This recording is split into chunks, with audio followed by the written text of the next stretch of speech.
Thanks for having me, Sam. I'm Stanley. I'm the founder of Doordash. And it's really amazing to be here because it wasn't actually that long ago where I sat in your seats.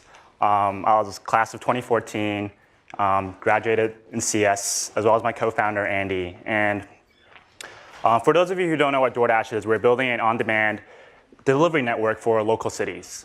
And I want to start off with this photo that I took just a few months ago. And I think this was the night when we just raised our Series A. And I took this photo as I was walking back to where I lived. I actually lived in Robley at the time on campus. And I took this photo because I realized just how ridiculous the combinations of things I was holding in my hand at the time. You know, I was holding my CS 247 homework. And then I had my tax forms, since it was April, and I had to fill out taxes. And then also that yellow speeding ticket. And then right below that was a $15 million piece of paper I just signed from Sequoia. And that kind of summarizes just how ridiculous our journey has been. You know, starting at Stanford, doing this while I was at Stanford, and then transitioning this into an actual startup. And I want to share that story with you today. It all began 2 years ago, actually, in a macaroon store. It was my junior year at Stanford. This was fall quarter. And at the time, I was really passionate about how do you build technology for small business owners. And I sat down with Chloe, the owner of Chantal Guyon, a macaroon store in Palo Alto at the time, just interviewing her, trying to get feedback on this prototype we've been working on, and also just learning about what her problems were in general. And it was during this meeting when Chloe first brought up this problem of delivery. I remember she took out this really, really thick booklet, and she showed me pages and pages of delivery orders. And a lot of these orders she had to turn down because there's no way she could have fulfilled them. She had no drivers, and she was the one who ended up having to personally deliver all these orders.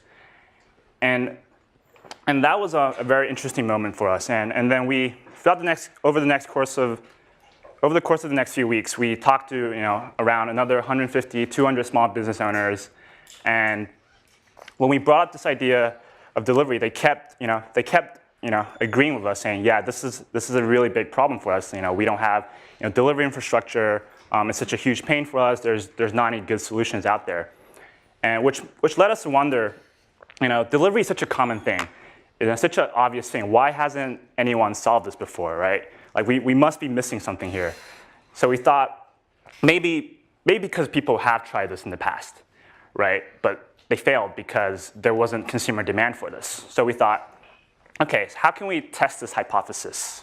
We were just a bunch of college kids at the time. We didn't own trucks or delivery infrastructures or anything like that, right? We can't just spin up a delivery company overnight. So how can we test this assumption we had?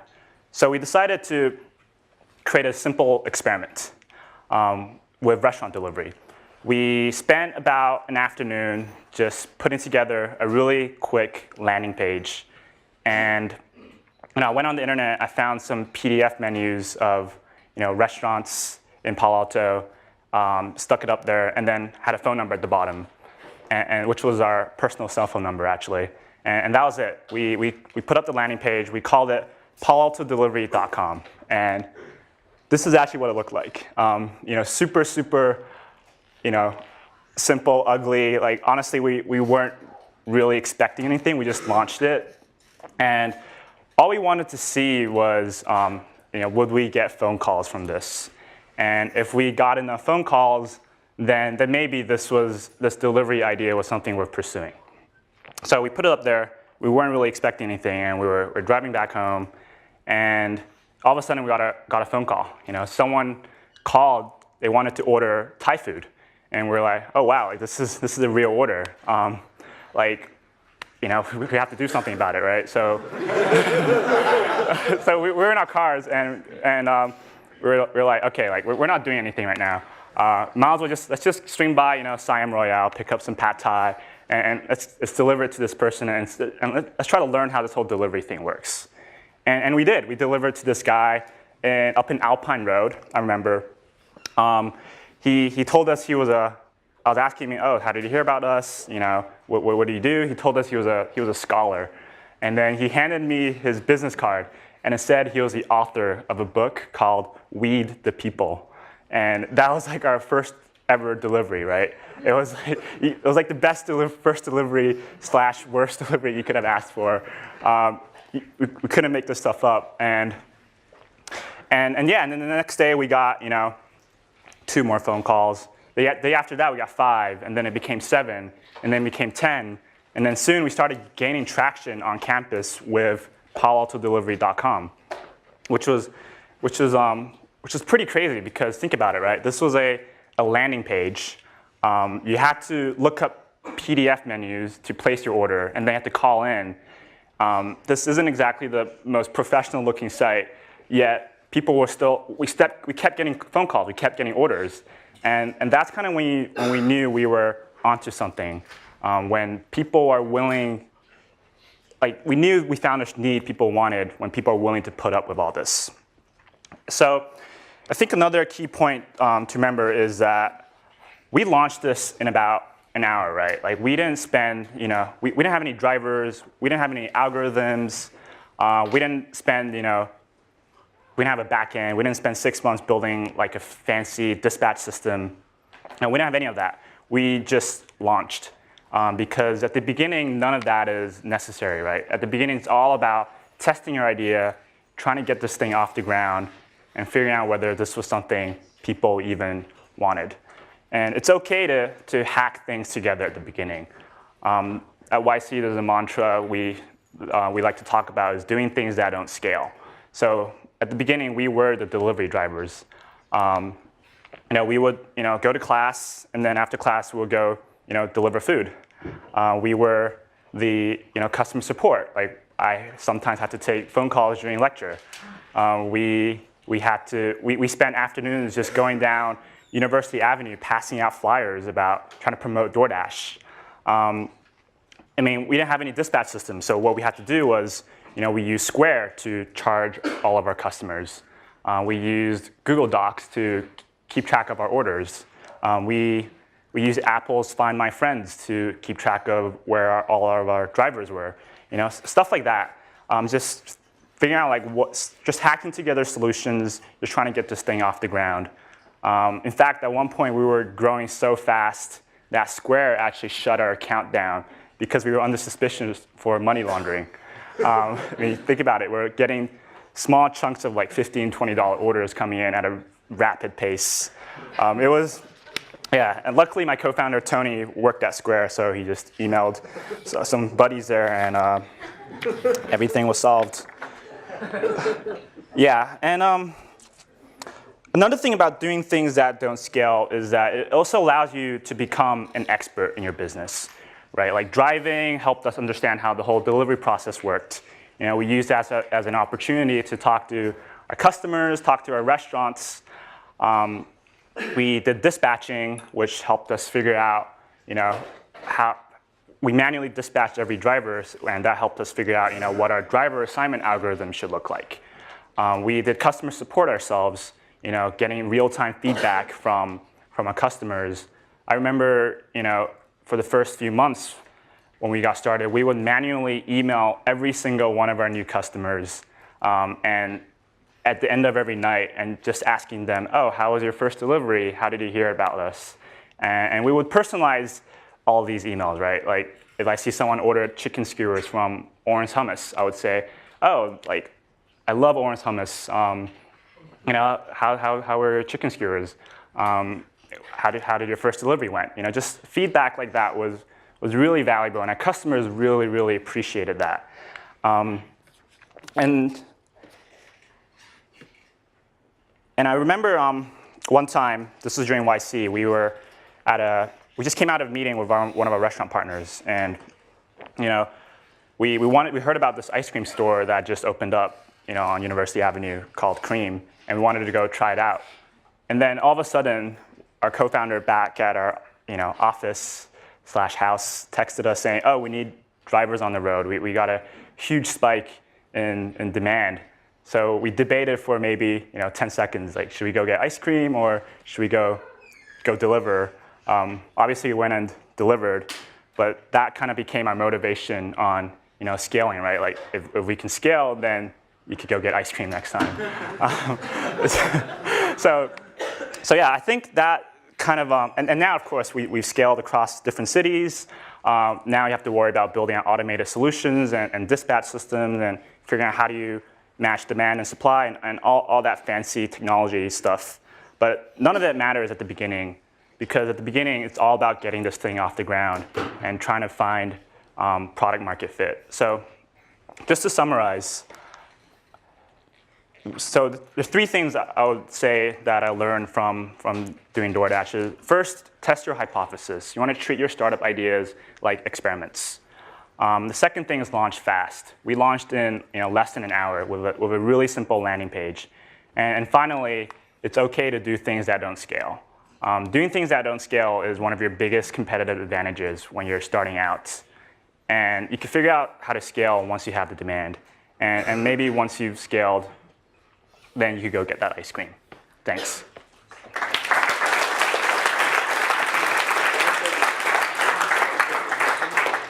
Sure. How did your first customers hear about you? Yeah, so the question was, how did our first customer hear about us? Our very first one, I have no idea. We just launched PaloToDelivery.com. We didn't do any marketing.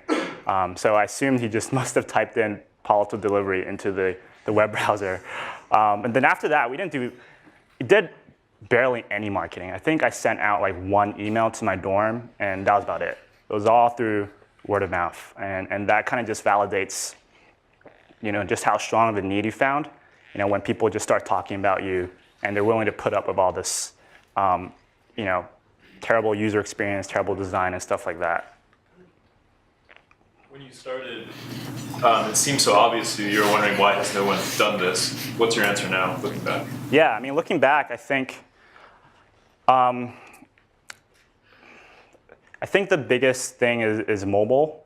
The fact that now everyone has one of those in their pocket, and we kind of saw that trend, and thought, what if you can design, a delivery system that was entirely based off mobile, where you didn't have to have any infrastructure or delivery fleets. Instead, you could, instead of hiring drivers full-time, purchasing vehicles, what if you can tap into a more of an on-demand pool of independent contractors and only send orders to them when they have time.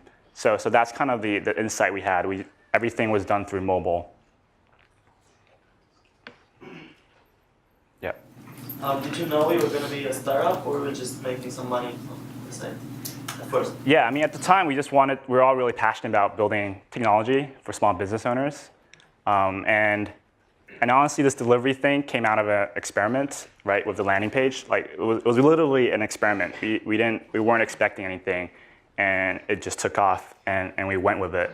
And logistics was always something we were really passionate about as well. Like logistics, transportation, and it's kind of the perfect fusion of, how do you help small business owners through delivery? Back, yeah. Do you launch the mobile app first or the website? And how long did it take from idea to the first launch? Yeah, we started with this landing page right here. Took us an hour to launch. How does DoorDash stand out in a space filled with Flux, Postmates, and Seamless, and other companies? Yeah. Yeah, the question was, how does DoorDash stand out among a very competitive space? I mean, in the beginning, for us, consumer demand has never been the problem, even up until now. So for us, it's just about finding a need and just focusing on serving that demand. So in the beginning, competition doesn't really matter when you're getting started. How long did it take to incorporate into a company after your first delivery? Yeah, question was how long it took for us to incorporate into a company when we went through YC. So we launched in January 2013, And then we did YC that very summer, and when we decided to take this idea through YC, we incorporated it.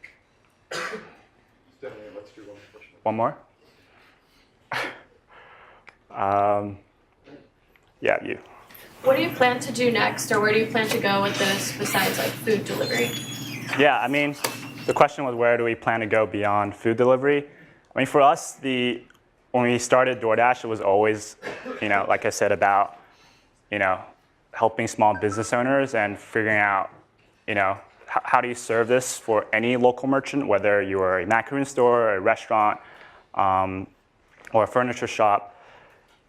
I mean, like that's still our focus. That's like the long-term vision. For now, we're just focused on restaurant delivery as a way to scale. But ultimately, that's where we want to end up in. Cool. Thanks.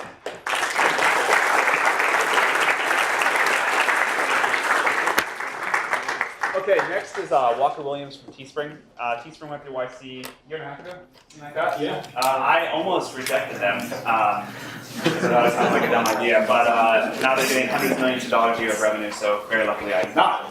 And Walker's going to talk also about doing things that don't scale. All right, thank you guys for having me. My name is Walker. I'm the CEO and founder of Teespring. For those of you guys who don't know what Teespring is, we're an e-commerce platform that allows entrepreneurs to launch products and apparel brands without risk, cost, or compromise. Today, the company is about 180 folks, and we ship tens of thousands of products each day. And I want to talk to you about one of the most fundamental advantages you have as a startup. And that's that you're able to do things that don't scale. And I define things that don't scale as things that are sort of fundamentally unsustainable. They will not last. They will not bring in the millionth user. And where they break, it's usually time, but it could be a number of other things. But it's really growth strategies that won't take you to 1 million users. And there's 3 real places I want to focus on today. The first one is finding your first users. The second one is turning those users into champions. And the third one is finding your product and market fit. So finding your first users. The first thing you have to understand is that there is no silver bullet for user acquisition. Everybody, and this includes me when we got started, you look for that dream solution, that pay-per-click campaign that has tremendous ROI, some accelerating partnership that's going to springboard you into the stratosphere, an affiliate agreement, something that solves it for you. But the reality is for the vast majority of companies, and in fact for every company that I've had the chance to speak to the CEO of, that's just not possible. Those are unicorns, and most of the companies that from the outside look like they've had this dream growth curve, the reality is that those first users were impossibly hard to get. And let me tell you about the story of a ridiculously unsustainable business. So this is Teespring in 2012. When we first launched, the business couldn't have looked worse. It took days of meetings. We had to offer free design, days of revisions back and forth. We'd have to launch the product ourselves. We'd have to do the social media, all to sell like 50 shirts for a local nonprofit and generate $1,000 of revenue. Anybody looking in would have said, you guys need to give up. This is a terrible idea. But as time went on, those users start to add up. And I think something you have to understand is that when you first launch a company, just by virtue of the fact that it's a new product, you're going to be bad at selling it, right? You've got no idea what the pain points of customers really are. You've never sold it before. You don't have any success stories to point to or testimonials. Those first users are always going to be the hardest. And so it's your responsibility as a founder to do whatever it takes to bring in your first users. And it's going to be different for every company. The common thread that I hear is founders need to spend personal time and effort, a lot of their personal time and effort, to bring those users in themselves. It could mean a number of things, everything from sending 100 emails a day, getting on the phone and just calling as many people as you can, going through a network if you have a network like Stanford or Y Combinator, anything you can do to get that first user. And I really equate it to pushing a boulder up a hill. And if you think of like a very sort of smooth hill, when you get started, the incline is the steepest, and those first inches are the hardest. And over time, as you get farther and farther, the incline steadies out, it gets easier, and hopefully, eventually you reach a point where you're at the top of the hill and the boulder starts to roll on its own. And so those first users, you just cannot focus on ROI in the sense of time. Do not expect to spend an hour and return thousands of dollars. Maybe Stanley is one of those unicorns. That was a pretty incredible story. But for most of us, those first users are going to take a lot of hand-holding, a lot of personal love. And that's okay. That's essential for building a company. And the one sort of caveat of that is that I don't recommend giving away your product for free. And there's plenty of exceptions to this rule. But in general, cutting costs or giving the product away is an unsustainable strategy I wouldn't recommend. You need to make sure that users value your product. And people have a different, they treat products that are free in a much different way than a paid product. And oftentimes it can give you a false sense of security of, oh, we're getting all these users, surely we can convert them over to paid. The second aspect is what happens when you get those users? How do you turn those users into champions? And a champion is a user who talks about and advocates for your product. And I'm a firm believer that every company with a great growth strategy has users who are champions. And so really the easiest way to turn a user into a champion is to delight them with an experience they're going to remember. So something that's unusual or out of the ordinary, an exceptional experience. And the easiest way to do this early, and again, something that is completely unsustainable, it's not going to scale forever, is to just talk to those users. And people will say this all the time, and you hear it's one of the sort of core tenets of Y Combinator is talk to users. But I cannot stress how important it is that you spend a large chunk of your time talking to users. And you should do it constantly, every single day, and as long as possible. Today at Teespring, I'm still the catch-all email address, so anytime somebody misspells support or writes an email address that doesn't exist, I get that email. And so I still do about 12 to 20 customer service tickets every single day. I spend hours each night reading every single tweet, probably a little bit OCD, but that's okay. I read through all the Teespring communities. You're never going to get a better sense for your product than actually listening to real users. And especially in the early days, the product you launch with and the feature set you launch with is almost certainly not going to be the feature set that you scale with. And the quicker you talk to users and learn what they actually need, the faster you can get to that point. So there's 3 ways to talk to your customers. You can run customer service yourself. Up until Teespring was doing about $130,000, $140,000 a month. My co-founder, Evan, and I did everything in customer service. This is one that there's going to be an instinct to quickly pass off, and that's because it's painful. Even today, when I open our customer service portal, I have like an emotional reaction where my stomach sinks because it sucks talking to users who have had a terrible experience, and it's painful. It's something that you love and you've put so much effort into, and you've gotten it wrong, or they've had a terrible experience, or somebody didn't treat them right. But it's so important that you go through that and learn what you need to build, what you need to fix. The second step is to proactively reach out to current and churned customers. And churned customers are customers who have left. And this is one that often falls by the wayside in sort of the pursuit of new customers. But you want to make sure that your customers are having a consistent, good experience. You don't want to just leave those current users as you don't want to take them for granted. And then when a user actually leaves your service, you want to reach out and find out why. Both because that personal outreach can make the difference between leaving and staying. Sometimes people just need to know that you care and it's going to get better.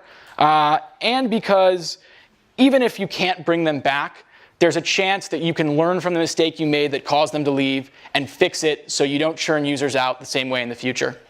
And the final one is, again, the one that I'm probably too OCD about, but it's social media and communities. You need to know how people are talking about your brand. You need to reach out and make sure that when somebody does have a bad experience and they're talking about it, that you make it right. Problems are inevitable. in startups. There's going to be issues. You're not going to have the perfect product. Things are going to break. Things are going to go wrong. That's not important. What's important is to always make it right, to always go the extra mile and make that customer happy. One detractor who's had a terrible experience on your platform is enough to reverse the progress of 10 champions. It's all it takes is one person out there to say, no, you shouldn't use those guys for X, Y, and Z reason, to ruin a ton of momentum. So even if it's, there's examples in the early days where we would mess up massive orders. We'd print the color slightly wrong. It would be the wrong size. And it would be like half of our GMV for that month. And we would know we got it wrong. The customer would be unhappy. And sort of this instinct is, well, it's only a little bit off, or it's not completely wrong. It'll be fine. But the reality is you just got to bite the bullet and make sure that it's right. And those customers, the customers that are often originally the most frustrated, tend to turn into the biggest champions and the longest term users. And the last one I want to talk about is finding product and market fit. And what I mean by that is that, I mentioned this earlier, but the product you launch with will almost certainly not be the product that takes you to scale. And so your job in those early moments, in those early days of a startup, is to progress and iterate as fast as possible to reach that product that does have market fit.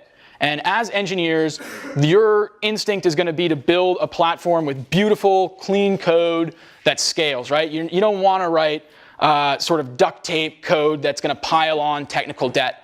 But you need to optimize for speed over scalability and clean code. And sort of an example of this is in the early days, we had a couple enterprise customers come to us, sort of bigger nonprofits, and say, hey, we really like your service, but you're missing these fundamental things, so we're not going to use it.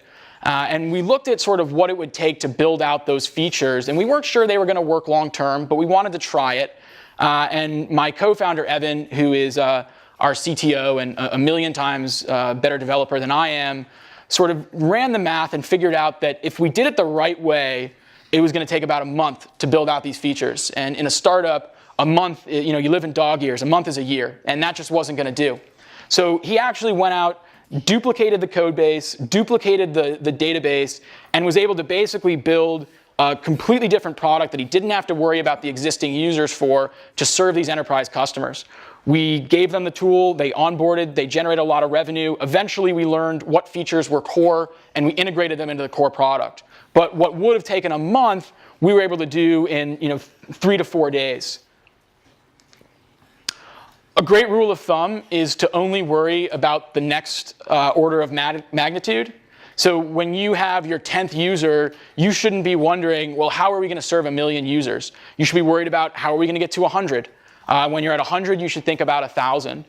It's one of those things where necessity is the mother of invention, of all inventions. So when you hit that breaking point, like the Twitter fail whale is a great example. And Teespring, there were month stretches where every single night the site would crash, every night and during the day. And every single person on the team would go to sleep with their phone on loud under their pillow so that inevitably when the buzzer went off, you could quickly get up, restart the servers, and go back to sleep. And this would happen daily. But the reality is that it was worth it. And you'll end up with these huge pain points and all this technical debt and regret. But it's worth it just to get to that end goal and that product fit faster. You will make it work. You will survive. Those sort of bumps are just speed bumps, and speed is so, so important early. So the lesson that I've been learning lately is, you want to do these things that don't scale as long as possible. There's not some magical moment. It's not the Series A. It's not when you hit a certain revenue milestone that you stop doing things that don't scale. This is one of your biggest advantages as a company. And the moment you give it up, you're giving your competitors that are smaller that can still do these things that advantage over you. So as long as humanly possible, as long as it is a net positive, you need to be spending time talking to your users. You need to move fast in development, as fast as possible, but don't give it up willingly. It should be ripped from you. And so sort of trying to practice what I preach, I want to give you guys my email address. If you guys have any questions, if you want to learn about Teespring, if you want to print some t-shirts, fingers crossed, just shoot me an email. I'd love to help and I'd love to speak to you. And the last thing is we've created an official How to Start a Startup tee with Sam, and all proceeds are going to WotC. I couldn't miss this opportunity to sell. So if you guys want to grab one of the official tees, just go to teespring.com/startup, and it's supporting a great cause. Thank you.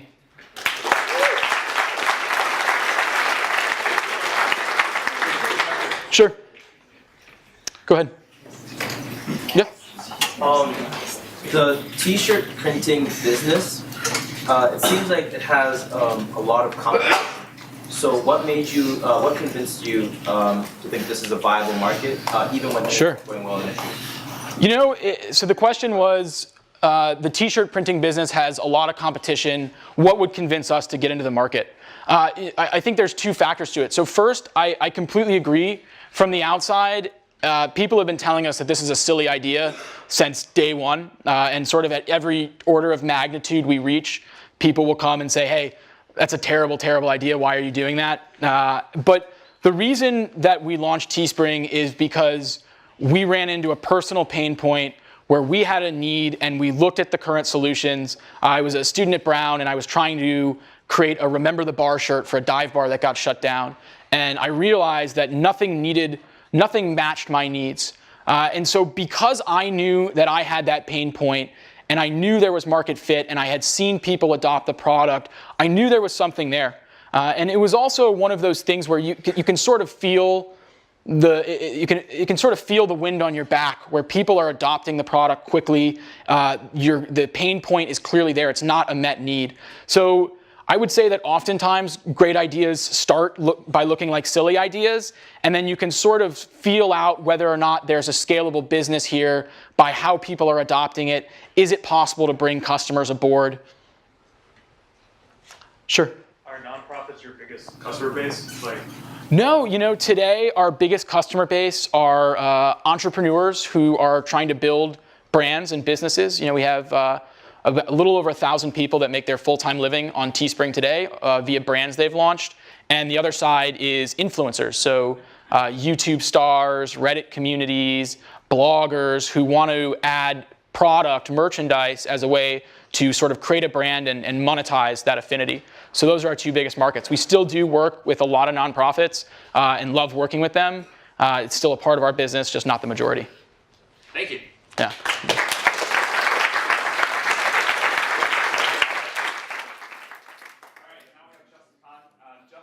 Founder of Kiko, and then Justin TV, which became Twitch, and is now partnered with Combinator, and is going to talk about PR.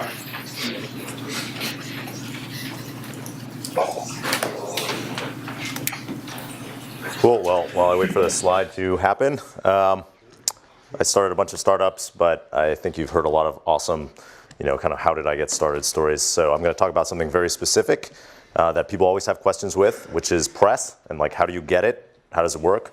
It's something, this is kind of like an abridged version of what we talk about at Y Combinator, and hopefully you guys will find it helpful. So, a lot of people, I think when they first get started with entrepreneurship, think about getting press and being in the press as something that happens magically. They think about it as like something that, journalists are like out there, like trying to find the best stories and really, like discover it's like a meritocracy. Which is like absolutely not the case. So before you think about press, one of the things you really want to think about is who you want to reach and like what's your actual goal, right? A lot of people, like I know when I got started, I wanted to just be in the news because I thought that's what like you did as an important company. And it turns out if you don't have any goals, you're not going to achieve them, right? I mean, that's true of like pretty much everything. And with press, if you just like aimlessly want to be covered, it's not really going to do anything for your startup. So getting like in the news is nice because you can send it to your mom and say, hey, I have a real job. Look, we're in the New York Times. But if you don't have a actual goal for your, like a business goal with it, it's really just like not a good use of time.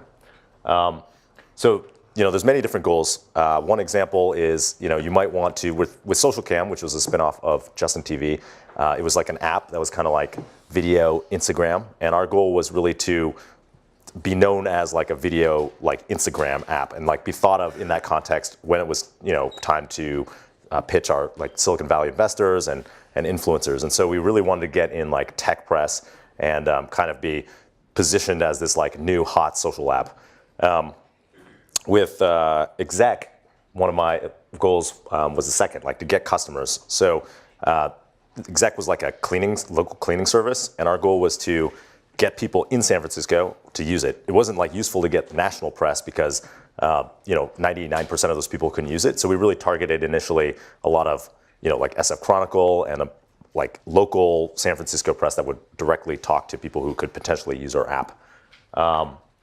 For Twitch, which is probably the thing that you guys mostly know, it was Twitch was a ESPN for gaming, or kind of like a live streaming community of gamers, and our goal was to, with press, was like to reach the gaming industry, because like when we started, now it's like 55 million uniques and like people in the gaming industry know about it, but when we started, nobody really knew that like it was a place to advertise, and like it wasn't like known as like a we were a very nascent small gaming community, and our goal was to like get people in the gaming industry, whether they were developers or advertisers, to think about us as like an important place where like influencers were. So we really targeted industry trades and game dev blogs and places where like gamers were, GamesBeat, stuff like that the industry was reading.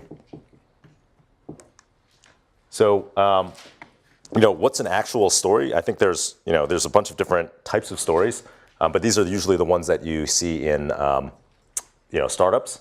Those are like product launches, like you just launched a new version of your app. There's fundraising. For whatever reason, press loves to write about fundraising, even though it's not very interesting. So like if you raise $1 million seed round, pretty much you can get that covered. Milestones or metrics, like you've achieved $1 million a week in revenue. That the company that bought Exec just announced that they achieved $1 million a week in revenue, and it was covered pretty widely. Like business stories, which generally happen when you're like already a successful company. Someone like a New York Times or New Yorker business magazine will like want to cover like kind of the story of your startup. Usually you don't have to worry about that in the beginning. What I like to call stunts, which are like, I don't know if you guys remember, but a couple of years ago, this YC company called WePay dropped a block of ice with money frozen in it outside of the PayPal, like a PayPal developers conference, because they were like, PayPal was like in the news for freezing, like various developers' accounts. And so that was like widely covered because it was just so, kind of an interesting thing, and it really, it got them in the story, right? They wouldn't have been talked about in the context of PayPal at all, really. Hiring announcements, if you're a big enough company and you hire someone really important, people will want to cover that. And then contributed articles, like you writing some sort of industry overview or some opinion piece in like maybe a tech blog or said like that. So those are like, basically any of those things can be stories. One of the things that people usually don't think about is that, you really have to think about like everything, when you start a startup, you think that everything you're doing is interesting, but that's not true for like other people, right? Like what you really need to think about is like objectively, if I wasn't the founder of this company, would I want to like read a story about what I'm pitching, right? So, your incremental feature release, your 2.01, feature release might not be interesting if like just because you added like a, find your contacts in Facebook or something.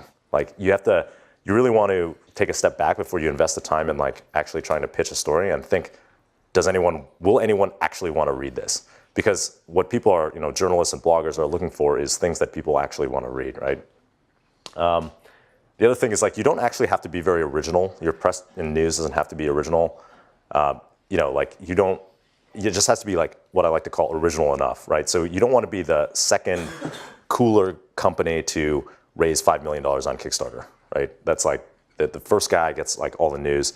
But like if you're I think the first video game console to raise $10 million on Kickstarter, like Ouya was, they raised like $1 million in 24 hours. That was like huge news because they were kind of like the first in that category, right? Even though other people had raised a lot of money on Kickstarter before. So just like think about your stories in the context of like where they are in the, like what else has been written about, and if they're like kind of novel enough and they haven't been something that was like just written about in the news. So one of the like actual mechanics of getting a story. This is like pretty tactical. So if you want to get your news in, the press, basically there's some easy, simple steps. So it's basically, getting press is like, you can think of it like a sales funnel. So you're gonna talk to a lot of people, and not all of them are gonna convert, right? And so you shouldn't be upset when someone, like one individual person or reporter or whatever, doesn't write your story. The first thing is like you have to think of a story, right? It's gonna be probably one of those things that I listed up before. The second step is like you wanna get introduced to a reporter or multiple reporters who are gonna write about your thing. It's like much, much easier, just like any sort of business development, to actually get in touch with them through someone. It's like, rather than cold emailing them.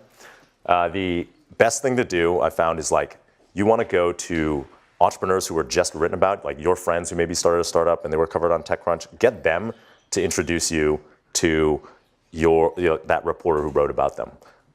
The reason that's good is because, like, from the entrepreneur's perspective, like the easiest thing to do in the world is introduce you to a reporter who already wrote about them, right? They don't like need anything else from that reporter.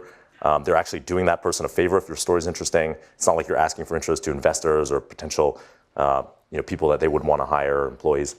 And then from the reporter's perspective, they're getting intro to someone who they already vetted as interesting. Like they're getting an intro from someone who they thought was interesting enough to write about. And so, like, by the transitive property, you're basically they're gonna think you're, probably interesting. So you get like an email that's like, from this guy that introduces you to the reporter, and you want to get in contact with them with enough time that you can actually get them to like write a story, probably a week in advance or more. Because they're not going to like drop everything they're doing to just write about your news. So a lot of people, especially first-time entrepreneurs, will come and say like, "Oh, Justin, I'm launching this product tomorrow. Like, can you get me in this, TechCrunch or something?" And that's like probably not going to happen unless you already have a relationship. The best way to do it, the best thing to do is like give yourself some lead time, get that intro in advance, and then so then you should like once you've set a date for your news to go out, you're going to launch your product like in 2 weeks. You have this intro, you set up some sort of meeting, and you really want to get the reporter to like invest time and effort in you, right? Because they don't, like, there's like kind of a sunk cost fallacy at play. Basically, the more time and they spend with you, the more likely they are to like actually write something. So the best thing to do is get like a face-to-face meeting, right? Lots of people, report bloggers, actively don't want to meet you face-to-face, but like, if not that, then get like a phone call, right, and get on the phone with them. The worst thing to do is like just have an email exchange, right, because it's very easy for them to like forget about it, ignore it. So you want to like actually try to get in contact with them, set up a meeting. Okay, so then the next step is actually pitch them. What I usually do is actually write out all my news, like this story that I would want to see published, like in bullet points, and I will write out the story, my ideal story, and I'll memorize it, like the entire like set of bullet points. And when I have a conversation with them, if it's in person, I'll like walk them through this. Like I'll have a conversation that's like structured like my outline, and they'll be like taking notes, right? And then they'll go and transcribe those notes into a story. And so it's like like what I wrote will eventually be translated into a actual story. And by preparing, you can actually much more easily control the conversation and not forget critical things like mentioning your co-founder's name, or like what all the features in your awesome app are. If I'm doing this like on the phone, I will like have these bullet points in front of me, and I will make sure to like walk through a conversation that includes all of those things. So you do that. You have a pitch. They take notes. They're going to write the story at this time, and then the next thing is like follow up, like a couple days or a day before your actual news goes out. You want to send them an email that says like, this is the time we're launching the app. Like, thanks for meeting. Here's like collateral, like if you have like a video or photos or something you want them to include, screenshots, like how to spell your co-founders' names and your name. Just like include all the information that I really care about, and I bold it, right? And then that's it. then hopefully the day comes, you press submit on their release to the App Store, and at the same time, they release their article on TechCrunch, and you are famous. Okay, so a lot of people ask us about PR firms. So, I think in the beginning, it's kind of like everything else you do at a startup. You want to do it yourself before you hire someone else to do it. And it's actually pretty easy, especially with tech press who, and bloggers who like constantly need new things to write about. And, I strongly encourage people to like try it themselves and kind of get started by learning the process themselves before they hire anyone. One thing I'll say is that like firms can only help you with like kind of the contacts and the logistics, but they can't help you know what's interesting about your company, or I've never had anyone who's been able to tell me what the stories that I'm producing are. They've only been able to tell me, like here's a list of reporters that you might want to contact. So you really have to be responsible for thinking about like what's interesting about your company and what are you doing. What's the roadmap of interesting things that you're working on. They're also really expensive.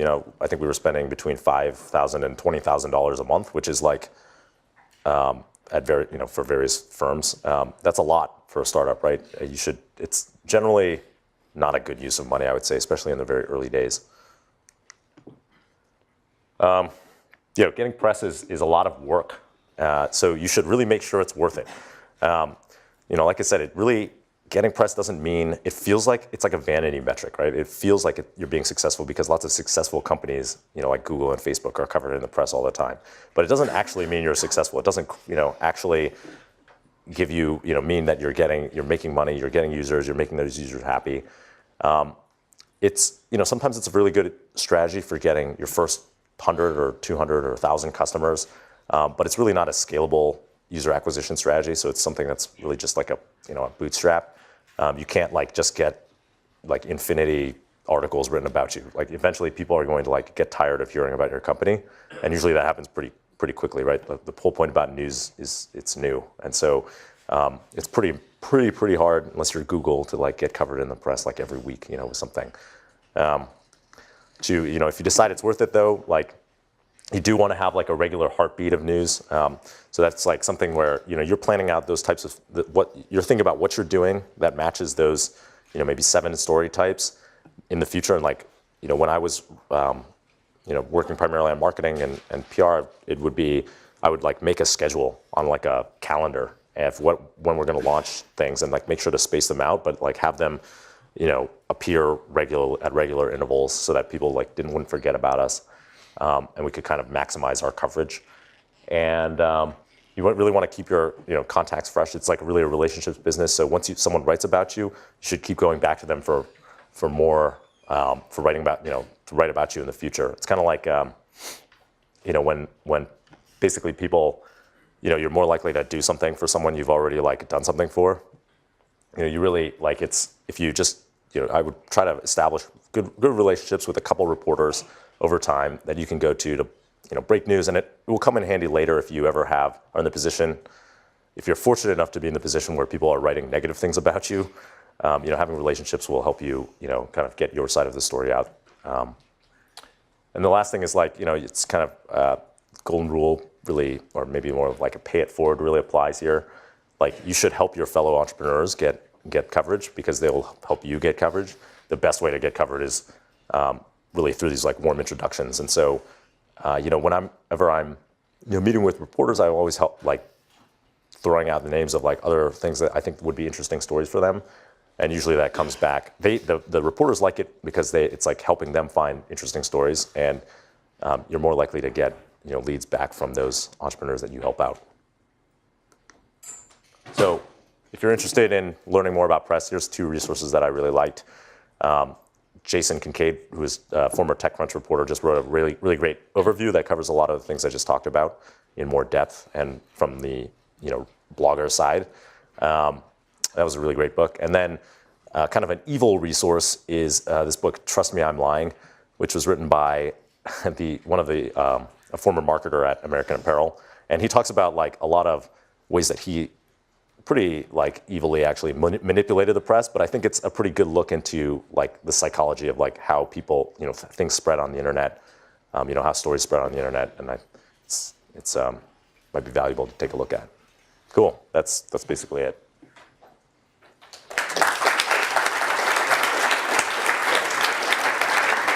One question? Just one? Two. Okay, 2 questions.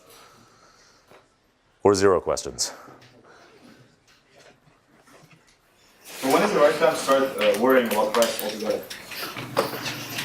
When is the right time to start worrying about press altogether? I think it's a really good way. Like if you just, the first time I launched, my first products in our first startup, for a lot of them we got like 0 attention, and we didn't really know how to even get 100 users. I think it's a really fine way to get 100 users, and a lot of companies in YC, when they first launch their product, will encourage them to get out and just do one TechCrunch story to like get a few people to see it.